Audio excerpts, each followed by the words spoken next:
paz de Jesus, Bíblia todo dia. Desafio de ler a Bíblia em um ano. Em nome do Pai, do Filho e do Espírito Santo. Amém. Oração inicial. Abre, Senhor, a minha mente para que eu compreenda, minha boca para que eu proclame e meu coração para que eu acolha. Amém.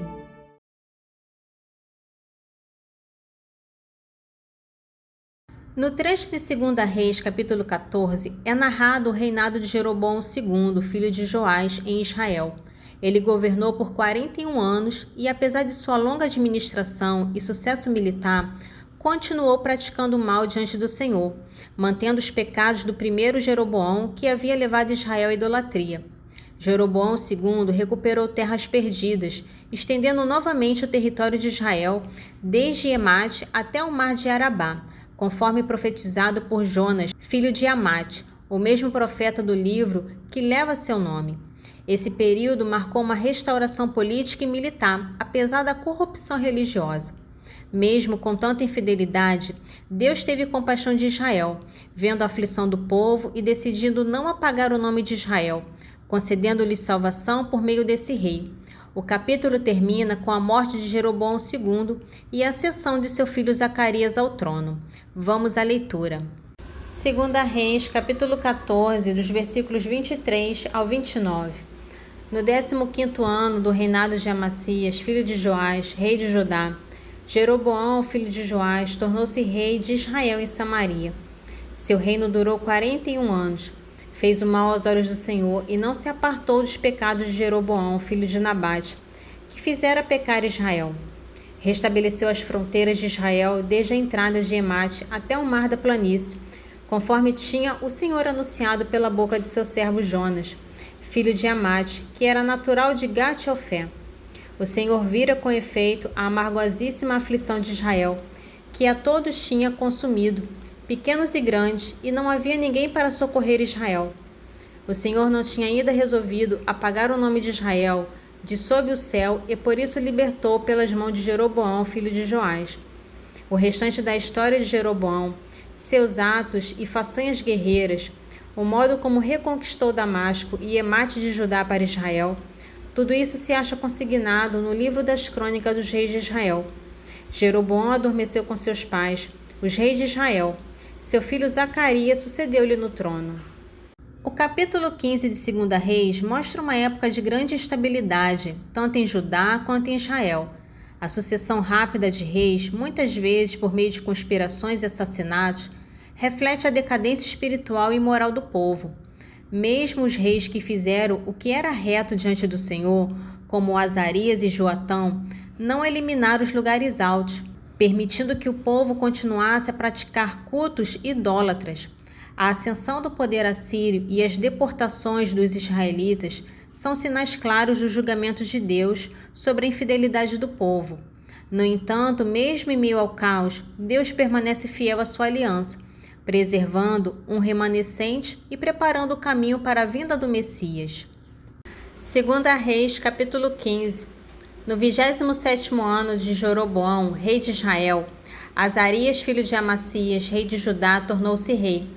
Tinha 16 anos quando começou a reinar e reinou durante 52 anos em Jerusalém. Sua mãe chamava-se Jequelias e era natural de Jerusalém. Fez o que era bom aos olhos do Senhor, seguindo fielmente as pisadas de seu pai Amacias. Todavia os lugares altos não desapareceram. O povo continuava sacrificando e oferecendo perfume neles.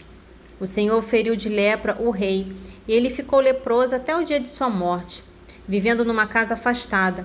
Joatão, filho do rei, administrava o palácio e governava a terra. O restante da história de Azarias, seus atos e grandes feitos, tudo se acha consignado no livro das crônicas dos reis de Judá. Azarias adormeceu com seus pais e foi sepultado com eles na cidade de Davi. Seu filho Joatão sucedeu-lhe no trono. No 38º ano do reinado de Azarias, rei de Judá, Zacarias, filho de Jeroboão, tornou-se rei de Israel em Samaria. Seu reinado durou 6 meses. Fez o mal aos olhos do Senhor, como tinham feito seus pais, e não se apartou dos pecados de Jeroboão, filho de Nabate, que fizera pecar Israel. Selum, filho de Jabes, conspirou contra ele e assassinou à vista do povo, sucedendo-lhe no trono. O restante da história de Zacarias encontra-se consignado no livro das crônicas dos reis de Israel. Assim se cumpriu o que o Senhor dissera a Ageu: teus descendentes ocuparão o trono de Israel durante 4 gerações. E realmente assim sucedeu. No 39º ano do reinado de Osias, rei de Judá, Selo, filho de Jabes, tornou-se rei em Samaria. Seu reinado durou 1 mês. Manaém, filho de Gade, subiu de Tersa, foi a Samaria e assassinou Selo, filho de Jabes, sucedendo-lhe no trono. O restante da história de Selo e as conspirações que tramou, tudo se acha consignado no livro das crônicas dos reis de Israel. Manaém, que subira de Tersa, devastou Tapsa e seu território, e matou todos os seus habitantes, porque não lhe tinham franqueado as portas. Arrasou a cidade e rasgou pelo meio o ventre de todas as mulheres grávidas. No 39º ano de reinado de Azarias, rei de Judá, Manaém, filho de Gade, tornou-se rei de Israel em Samaria. Seu reino durou 10 anos. Fez o mal aos olhos do Senhor e não se afastou de nenhum dos pecados de Jeroboão, filho de Nabate, que fizera pecar Israel. Pul, rei da Síria, veio então contra Israel. Manaém deu-lhe 1000 talentos de prata para que o ajudasse a consolidar seu poder. Manaém requereu essa contribuição para o rei da Síria de todos os grandes proprietários de Israel, à razão de 50 ciclos de prata por pessoa. Então o rei da Síria retirou-se sem demora da terra. O restante da história de Manaém, seus atos e grandes feitos, tudo se acha consignado no livro das crônicas dos reis de Israel. Manaém adormeceu com seus pais, e seu filho Pecaia sucedeu-lhe no trono. No 50º ano do reinado de Azarias, rei de Judá, Pecaia, filho de Manaém, tornou-se rei de Israel em Samaria. Seu reinado durou 2 anos. Fez o mal aos olhos do Senhor e não se apartou dos pecados de Jeroboão, filho de Nabate, que fizera pecar Israel. Pecá, filho de Romélias, um de seus oficiais, conspirou contra ele e assassinou em Samaria, na torre do palácio real, juntamente com Agorbe e Arié, tendo com ele 50 galaditas. Matou e ficou reinando em seu lugar. O restante da história de Pecaia, seus atos e grandes feitos, tudo se acha consignado no livro das crônicas dos reis de Israel. No 52º ano do reinado de Azarias, rei de Judá, Pecá, filho de Romélias, tornou-se rei de Israel em Samaria. Fez o mal aos olhos do Senhor, e não se apartou dos pecados de Jeroboão, filho de Nabate, que fizera pecar Israel. No tempo de Pecá, rei de Israel, Teglat-Falassar, rei da Assíria, veio e apoderou-se de Aion, tomando também Abel-Bet, Macaá, Janoé, Sede, Assó, Galaade, Galileia e toda a terra de Neftali, e deportou todos os seus habitantes para a Síria. Oséias, filho de Ela, conspirou contra Pecá, filho de Romélias, e assassinou-o, sucedendo-lhe no trono, no 20º ano de reinado de Joatão, filho de Osias. O restante da história de Peca, seus atos e grandes feitos, tudo se acha consignado no livro das crônicas dos reis de Israel. No 2º ano do reinado de Pecá, filho de Romélias, rei de Israel, Joatão, filho de Osias, rei de Judá, tornou-se rei. Tinha 25 anos quando começou a reinar, e reinou 16 anos em Jerusalém. Sua mãe chamava-se Jerusa, filha de Sadoc. Ele fez o que era bom aos olhos do Senhor, e seguiu em tudo as pisadas do seu pai Osias. Todavia, não desapareceram os lugares altos. O povo continuava sacrificando e queimando incenso ali. Joatão edificou a porta superior do templo do Senhor. O restante da história de Joatão, seus atos e grandes feitos, tudo se acha consignado no livro das crônicas dos reis de Judá. Foi nesse tempo que o Senhor começou a excitar contra Judá o rei da Síria, Rassim e Pecá, filho de Romélias. Joatão adormeceu com seus pais e foi sepultado com eles na cidade de Davi, seu pai. Seu filho, Acás, sucedeu-lhe no trono. O capítulo 16 de 2 Reis mostra a profunda decadência espiritual do reino de Judá, sob o reinado de Acás. Ao invés de confiar no Senhor durante os ataques inimigos, Acás se volta para a Síria, entrega o ouro do templo e altera o culto sagrado por influência estrangeira. Acais é um retrato do que acontece quando o povo de Deus abandona a fé verdadeira para seguir os caminhos do mundo. Sua infidelidade trouxe degradação ao culto e enfraqueceu a nação, tornando Judá ainda mais dependente de potências estrangeiras. 2 Reis, capítulo 16. No ano 17 do reinado de Pecá, filho de Romélias, Acais, filho de Joatão, rei de Judá, começou a reinar. Tinha 20 anos quando começou a reinar e reinou durante 16 anos em Jerusalém. Não praticou o que era bom aos olhos do Senhor, seu Deus, como Davi, seu pai, mas seguiu as pegadas dos reis de Israel. Chegou até passar seu filho pelo fogo, segundo o abominável costume dos povos que o Senhor tinha expulsado de diante dos filhos de Israel. Oferecia sacrifícios e incenso nos lugares altos, nas colinas e debaixo de toda árvore frondosa. Então Rassim, rei da Síria, e Pecá, filho de Romélias, rei de Israel, subiram e atacaram Jerusalém. Cercaram Acais, mas não puderam vencer. Por aquele mesmo tempo, Rassim, rei da Síria, restituiu Elate aos edomitas, depois de ter expulsado dela os filhos de Judá, e os edomitas voltaram a Elate, onde estão até o dia de hoje. Acais tinha enviado delegados a Teglat-Falassar, rei da Síria, para dizer-lhe: Eu sou teu servo e teu filho. Vem e livra-me das mãos do rei da Síria e do rei de Israel, que se coligaram contra mim. Acais tomou a prata e o ouro que se encontravam no templo do Senhor e nas reservas do palácio real, e mandou-os de presente ao rei da Síria. Este asqueceu ao seu pedido, atacou Damasco e apoderou-se dela. Deportou a sua população para Quir e mandou matar Rassom. O rei Acais foi a Damasco para entrevistar-se com Teglat-Falassar, rei da Síria. Vendo o altar que se encontrava em Damasco, o rei Acais mandou ao sacerdote Urias um modelo detalhado do mesmo, com todas as suas dimensões. Urias construiu um altar exatamente conforme o desenho que o rei Acais lhe enviara de Damasco, e terminou antes que o rei voltasse. Quando o rei chegou de Damasco e viu o altar, aproximou-se e subiu a ele. Queimou nele os seus holocaustos e sua oblação. Derramou libações e aspergiu o sangue de seus sacrifícios pacíficos. Quanto ao altar de bronze que estava diante do Senhor, tirou de diante do templo, entre o altar novo e o templo, e mandou colocá-lo ao norte do novo altar. Depois ordenou ao sacerdote Urias: Queimarás no grande altar o holocausto da manhã e a oblação da tarde, o holocausto do rei e a sua oblação, o holocausto do povo e a sua oblação, e derramarás sobre ele todo o sangue dos holocaustos e dos sacrifícios. Quanto ao altar de bronze, deliberarei eu depois. O sacerdote Urias fez tudo o que lhe ordenara o rei Acais.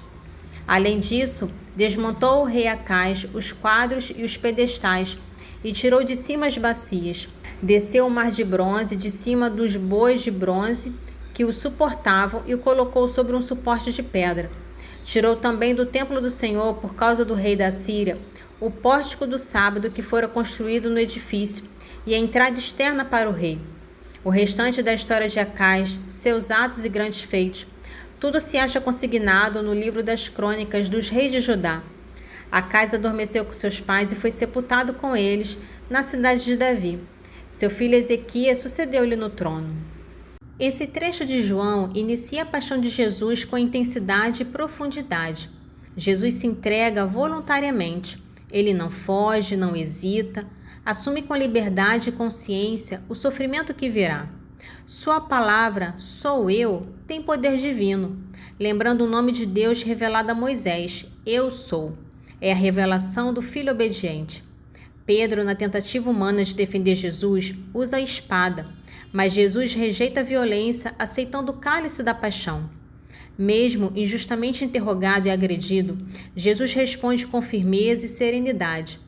Pedro, o discípulo forte e impossível, começa a fraquejar, negando o Mestre pela primeira vez. Evangelho de João, capítulo 18, dos versículos 1 ao 24. Depois dessas palavras, Jesus saiu com seus discípulos para além da torrente de Cédron, onde havia um jardim, no qual entrou com os seus discípulos. Judas, o traidor, conhecia também aquele lugar, porque Jesus ia frequentemente para lá com os seus discípulos. Tomou então Judas a coorte e os guardas de serviço dos pontífices e dos fariseus, e chegaram ali com lanternas, tochas e armas. Como Jesus soubesse tudo o que havia de lhe acontecer, adiantou-se e perguntou-lhes: A quem buscais?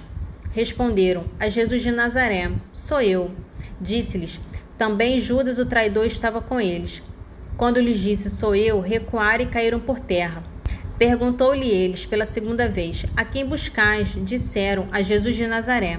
Replicou Jesus: Já vos disse que sou eu. Se é, pois, a mim que buscais, deixai ir este. Assim se cumpriu a palavra que disse: Dos que me deste não perdi nenhum. Simão Pedro, que tinha uma espada, puxou dela e feriu o servo do sumo sacerdote, decepando-lhe a orelha direita. O servo chamava-se Malco. Mas Jesus disse a Pedro: Enfia a tua espada na bainha. Não hei de beber eu o cálice que o Pai me deu? Então a coorte, o tribuno e os guardas dos judeus prenderam Jesus e o ataram. Conduziram-no primeiro a Anás, por ser sogro de Caifás, que era o sumo sacerdote daquele ano. Caifás fora quem dera aos judeus o conselho: convém que um só homem morra em lugar do povo. Simão Pedro seguia Jesus e mais outro discípulo. Este discípulo era conhecido do sumo sacerdote e entrou com Jesus no pátio da casa do sumo sacerdote. Porém Pedro ficou de fora à porta. Mas o outro discípulo, que era conhecido do sumo sacerdote, saiu e falou à porteira, e esta deixou Pedro entrar. A porteira perguntou a Pedro: Não és acaso também tu dos discípulos desse homem? Não o sou, respondeu ele. Os servos e os guardas acenderam fogo, porque fazia frio e se aqueciam. Com eles estava também Pedro de pé, aquecendo-se. O sumo sacerdote indagou de Jesus acerca dos seus discípulos e da sua doutrina. Jesus respondeu-lhe: Falei publicamente ao mundo. Ensinei na sinagoga e no templo, onde se reúnem os judeus, e nada falei às ocultas. Por que me perguntas? Pergunta àqueles que ouviram o que lhes disse. Este sabe o que ensinei. A estas palavras, um dos guardas presentes deu uma bofetada em Jesus, dizendo: É assim que respondes ao sumo sacerdote? Replicou-lhe Jesus: Se falei mal, provam, mas se falei bem, por que me bate? Anás enviou o preso ao sumo sacerdote Caifás. Esse trecho do Salmo 61 expressa uma confiança inabalável em Deus como único refúgio, salvação e esperança. Mesmo quando cercado por inimigos e falsidade, o salmista não se desespera, pois sabe que só Deus é firme como uma rocha. Essa confiança profunda nos convida a silenciar a alma diante de Deus, especialmente nos momentos de insegurança, ataques ou decepções. Salmo 61, dos versículos 2 ao 5. Só em Deus repousa minha alma, só dele me vem a salvação. Só ele é meu rochedo, minha salvação, minha fortaleza, jamais vacilarei. Até quando juntos atacareis o próximo para derribá-lo como uma parede já inclinada, como ao muro que se fendeu? Sim, de meu excesso lugar, pretende derrubar-me. Eles se comprazem na mentira, enquanto me bendizem com os lábios, amaldiçoam-me no coração. Este trecho da sabedoria é um dos mais profundos e proféticos do Antigo Testamento. O livro da sabedoria coloca nos lábios dos ímpios o pensamento perverso contra os justos. Eles rejeitam a fraqueza e a justiça verdadeira, optando por uma justiça baseada na força. Odeiam o justo porque sua vida os denuncia. Zombam da fé e da esperança do justo, chamando de tolo por confiar em Deus. Planejam prová-lo pela dor e pela morte, para ver se Deus realmente o salva. Este texto é visto pelos cristãos como uma profecia direta da paixão de Cristo, pois Jesus foi rejeitado e odiado exatamente por viver segundo a justiça de Deus e por declarar-se filho do Pai. Sabedoria, capítulo 2, dos versículos 10 ao 18.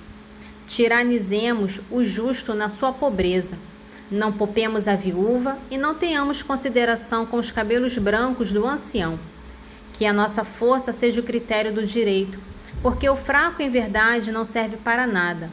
Cerquemos o justo, porque ele nos incomoda. É contrário às nossas ações. Ele nos censura por violar a lei e nos acusa de contrariar a nossa educação. Ele se gaba de conhecer a Deus e se chama a si mesmo Filho do Senhor. Sua existência é uma censura às nossas ideias. Basta sua vista para nos importunar. Sua vida, com efeito, não se parece com as outras, e os seus caminhos são muito diferentes.